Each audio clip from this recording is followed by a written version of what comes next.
ማን ነው እንደኔ የሄርሜላ ነገር ግራ የገባው? የምርን እኮ ነው እንዴ። ሰው ማለት ነው ደስተኛ ሆኖ ከሚስቱ ጋር ከልጁ ጋር የሚያሳልፍበት ጊዜ ላይ እንደዛ የሚያቅለሻልሽሽ ነገር ምንድነው? አልገባኝም። እኔ አንድ ነገር ፈርቻለሁ።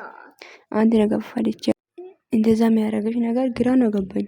ምክንያቱም እንዴት እንደዚህ እኔ አንድ ነገር ፈራሁት። አንዴ ውዶቼ ምንድነው አረግዣለሁ ብላ እንዳትመጣ። የምር ነው ከአብርሽ አረግዣለሁ ብላ መጣሽ ማለት ነገሮች ሁሉ ተበጠበጣ ማለት ነው። ጉድ ነው እንኳን ይሄ ደግሞ አጃቢዎች ምንድነው? እና ብሩክ እና እዩ ማለት ምንድነው ሀሳባችሁ? አልገባኝም። ምን ወደ ራሳችሁ አትመለሱም እንዴ? አልገባኝም። እኔ አቤላ እንዴ አረ ከአብርሽ ህይወት ውጡ። እነኚህ ልጆች ህይወት የላችሁም እንዴ? እኔ እኮ ግራ ገባኝ። እማቤቴ ድረሽልኝ። አረ ግን ይበቃል፣ እውነት ይበቃል እንዴ። አብርሽም ደግሞ ይሄ ድራማኪን አቆም። አንቺ ሄርሜላ አሁን ማለት ነው አሽቃብጥናል፣ እንደዚህ ነን ብለናል። ነገር ግን አብርሽን ፈልገሽ እንደዚህ ይሆንሽ ካለሽ ፍቅር ይዞሽም ከሆነ ሊሆንሽ አልችልም ማለት አይችልም። ምንሽ ነው ለሩታ ፍቅር እየሰጣ ስለነበረ አይተሽ ቀንተሽ መሆን አለበት። ኦ ማይ ጋድ እንዴ ትላንትና ራሱ ቪዲዮ ሰራለሁ ብዬ ነው ዝም ያልኩት። አረ ግራ ገባኝ እንኮ ውዶቼ። እና ግራ የተጋባው ነገር ባታደርጊ ጥሩ ነው። እንዴ ምንድነው? ቀልድ ነው እንደ ሴትዮ ምንድነው? እሱ አሁን ባለትዳር እኮ ነው። ባለትዳርም ሆኖ ሳይሆን ልጅም አለ። ልጅም ወለደ እኮ አላየሽም እንዴ? እንዴ አሁን ላይ ልጁ ደስተኛ ሆኖ ከሚስቱ ጋር የሚያሳልፈው ጊዜ ላይ አንቺ የሚያቅለሽልሽ ሐኪም ቤት መውሰድ ምንድነው? እርጉዝ ነሽ እንዴ? እማቤቴ ድረሽልኝ። አረ እኔ ፈርቻለሁ፣ ክርስቶስን ፈርቻለሁ ውዶቼ። ምን እንደምትሉ ባላቅም እኔ ሩታም አብርሽ ግን ንቃ። እውነት ህይወትክን ለመበጥበጥ ነው። እና አጠገብክ ላይ ያለው እነኚህ እነ ብሩክ እና እዩ ራሱ ካንተ አጠገብ ላይ መሆን የለበትም። እነሱም መሆን አለበት። እቺን ልጅ አይ እንዳትታዩ ምናምን ሂጂበት እንደዚህ ሆኛለሁ ብለሽ እያሉ ነው። አሁን ምንድነው የምታሽቃብጡት? ወይኔ በላቸው። አንተው እንጂ ልጁ ይኖርበት። ውዶች ግን ይቅርታ ድምጽ እየገባ ነው፣ የልጆች ድምጽ ምናምን ነው። እና ማለት ነው አብርሽ ግን ለምንድነው ማትነቀው? ያልገባኝ ነገር እቺ ልጅ የታመመችው ቁጥር ላይ ራሷን የሳተችው ቁጥር ላይ አንተ መገኘቱ ደግሞ ምን ይሉታል ቤተሰብ? ሰላም ሰላም ውዶቼ እንዴት ናችሁ? ደህና ናችሁ? ያለው እግዚአብሔር ይመስገን። እንዴት ነው አንገብጋቢ የሆነው ነገር ይዤ መጥቻለሁ፣ የሄርሜላና የአብርሽ።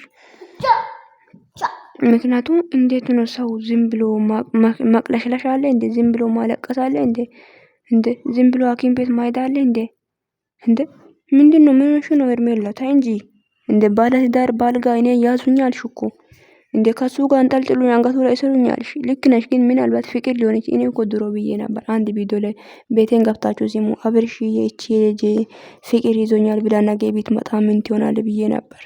አያችሁት? አሁን ላይ ግን በጣም በቃ ስሜታዊ ላይ ነው። ስሜታዊ ሆናለች። ስትሬት ውስጥ ነች። በቃ ከአብርሽ መለየት አትፈልግም። ፍቅርም ይዟታል ይመስላል። እርጉዝ ነች ይመስላል። አብርሽ እርጉዝ ነች ብላ ከመጣሽ ማለት ነው የሩታና ያንተ ነገር አበቃ ማለት ነው። ነበር የምር እንደዚህ አይነት ነገር ባታደርግ አብርሽ። የሰው የሚወድ ሰው ያለ የሚወድ ሰው እንዳለም ደግሞ ሰው እንዲጠላ አታደርግ። ገባ?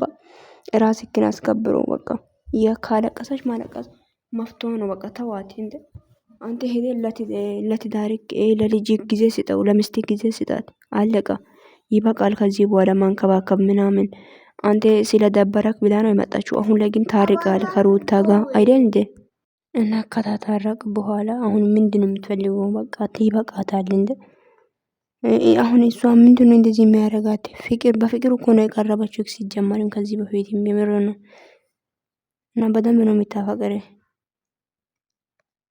በቃ እኔ አላቅም የምር ውዶቼ። እንዴት ነው እንደ ባለትዳር ልጅ ያለው ባል ላይ ደግሞ የሰው ባልን እንደዚህ ማድረግ ማቅለሽለሽ ማቀፍ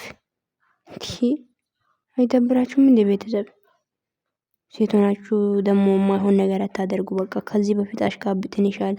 እኔ እንኳን እያወራሁ ነበረው ዝም ብዬ በቃ እኔ እንጃ እያረጋችሁን ያለው ነገር ደስ ስላልኝ እንጂ ሩታ ጎን ላይ መቆም አቅቶኝ አይደለም።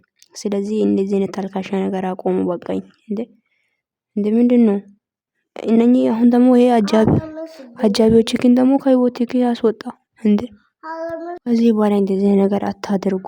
አብርሽ ወደ ራስህ ተመለስ። ሄርሜላ አንቺም ወደ ራስሽ ተመለስ። ይደብራል። እግዚአብሔርን ባለትዳር ወንድ እንደሆነ እያወቅሽ እንደዚህ መሆን የለብሽም። ማቅለሽለሽ ምናምን ማለቃቀስ እንዳይደብርሽም እንደ ኧረ በስመ አብ ወልድ ታይ እንጂ እንዴ! ሁሌ እንደዚህ አይነት ነገር ማድረግ እንዴ! ሴቶች እንደ ዘንድሮ 2018 ላይ አበዳችሁ እንዴ! እማቤቴ ድረሽልኝ። ኧረ ግን ተው ተው ተው ይረፉ እንዴ! ለጤና ያርግላችሁ እግዚአብሔርን